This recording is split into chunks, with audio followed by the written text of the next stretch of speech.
بسم اللہ الرحمن الرحیم، السلام علیکم، میں رزین حیدر مظہر ہوں اور آپ میرا یہ ویلاگ دیکھ رہے ہیں۔ ناظرین،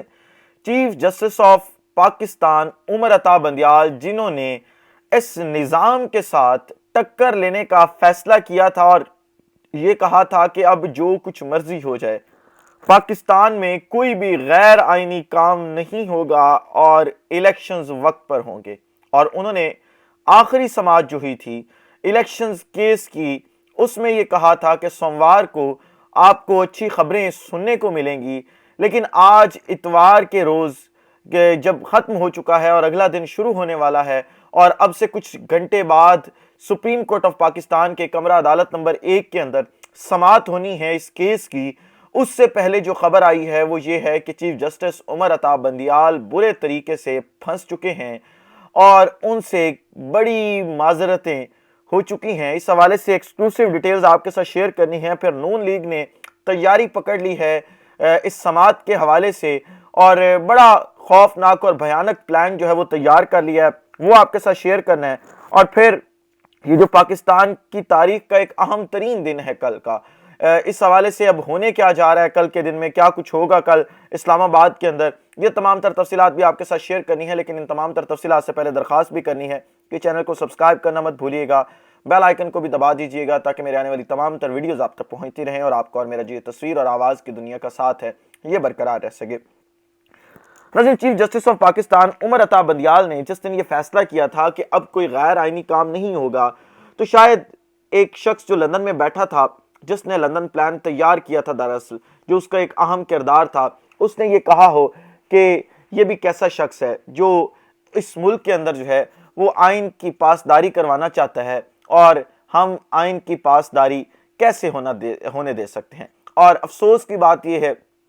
کہ یہ وہ آئین ہے جو پیپلز پارٹی آج تک کلیم کرتی ہے کہ ہم نے جی 73 کا آئین بنایا، بھٹو نے 73 کا آئین بنایا اور ہم اس آئین کے رکھوالے بھی ہیں، وہ پارٹی بھی اس بار شریک جرم ہے اور آئین توڑنے میں بالکل 100% جو ہے وہ انوالو ہے، اور ساتھ ہی ساتھ پھر اسی آئین کی گولڈن جوبلی منانے جا رہے ہیں جی 73 کے آئین کی، اور کس منہ سے یہ گولڈن جوبلی منائیں گے؟ اور اس گولڈن جوبلی کا دعوت نامہ عمران خان صاحب کو بھی بھیجا گیا کہ آپ آئیں، اسپیکر قومی اسمبلی نے بھیجا، لیکن کس منہ سے یہ گولڈن جوبلی منائیں گے جبکہ مسلسل جو ہے یہ آئین شکنی کرتے چلے آ رہے ہیں۔ لیکن چیف جسٹس آف پاکستان نے کیونکہ یہ فیصلہ کیا تھا کہ میں کسٹوڈین آف دا لا ہوں، تو میں آئین ٹوٹنے نہیں دوں گا، اور انہوں نے کہا تھا کہ میں بڑی اہم ملاقاتیں کروں گا جس کے بعد سوموار کو بڑی اچھی خوشخبریاں ملیں گی۔ لیکن اس وقت میں نے کیونکہ پچھلی ویڈیو میں بھی آپ کو تفصیلات سے آگاہ کیا تھا جو چیف جسٹس آف پاکستان نے ملاقاتیں کی ہیں، تب تک مجھے نہیں پتا تھا کہ ان ملاقاتوں میں کیا کچھ طے ہوا ہے، لیکن اب جو اپڈیٹس آئی ہیں اس کے مطابق معاملہ ہاتھ سے چیف جسٹس آف پاکستان کے بھی نکل چکا ہے۔ آپ یہ دیکھیں کہ اس وقت واضح طور پر یہ کہا جا رہا ہے کہ جو سپریم کورٹ ہے اس کے اندر نون لیگ کے حامی ججز بیٹھے ہیں جن کو اپنے مفادات عزیز ہیں، اور وہ ان مفادات کی خاطر آئین توڑنے کے اندر کردار ادا کرنا چاہتے ہیں، اور وہ کسی بھی قسم کا آئین بچانے کے لیے کوئی کام نہیں کرنا چاہتے۔ ان ججز سے بات کی chief justice of Pakistan Umar Ata Bandial نے کہ بھائی ہم کسٹوڈین آف دا لا ہیں، ہم نے ہی آئین کو سیو کرنا ہے، اگر ہم نہیں سیو کریں گے تو آئین ٹوٹ جائے گا، پھر اس ملک کے لوگوں کے اندر مایوسی پھیلے گی، لوگ کس پر اعتبار کریں گے۔ لیکن کیونکہ وہ لندن پلان کا حصہ ہیں، وہ اس لندن پلان کو ایگزیکیوٹ کروانے کا حصہ ہیں، لہٰذا وہ کوئی بھی ایسا کام نہیں کرنا چاہتے کہ ان کے اوپر کوئی حرف آئے اور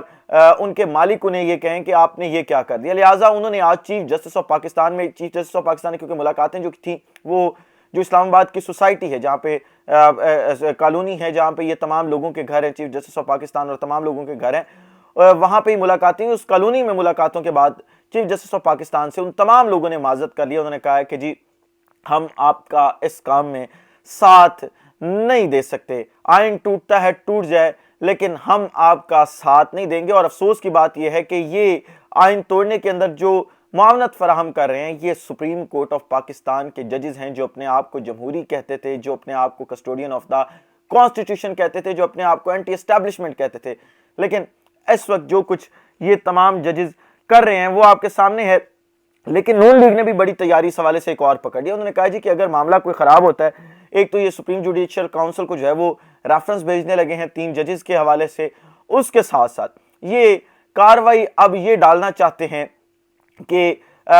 ہم بائیکاٹ کریں گے، اب جب بائیکاٹ کریں گے یہ عدالت کی کارروائی کا، تو ابھی تک جو ہے وہ یہ کلیئر نہیں کیا گیا کہ بطور حکومت انہوں نے بائیکاٹ کرنا ہے یا بطور جماعت انہوں نے بائیکاٹ کرنا ہے. یعنی اگر بطور جماعت یہ بائیکاٹ کرتے ہیں تو پیپلز پارٹی، جے یو آئی اور ساتھ ہی ساتھ جو نون لیگ ہے یہ بطور جماعت سپریم کورٹ کا بائیکاٹ کریں گے. اگر وفاقی سطح کے اوپر یعنی حکومت کی سطح کے اوپر یہ بائیکاٹ کرتے ہیں تو اس میں ایک ٹیکنیکل پوائنٹ یہ ہوگا کہ اٹارنی جنرل آف پاکستان اس کارروائی کا حصہ نہیں بنیں گے. وہ کہیں گے جی کہ معذرت، میں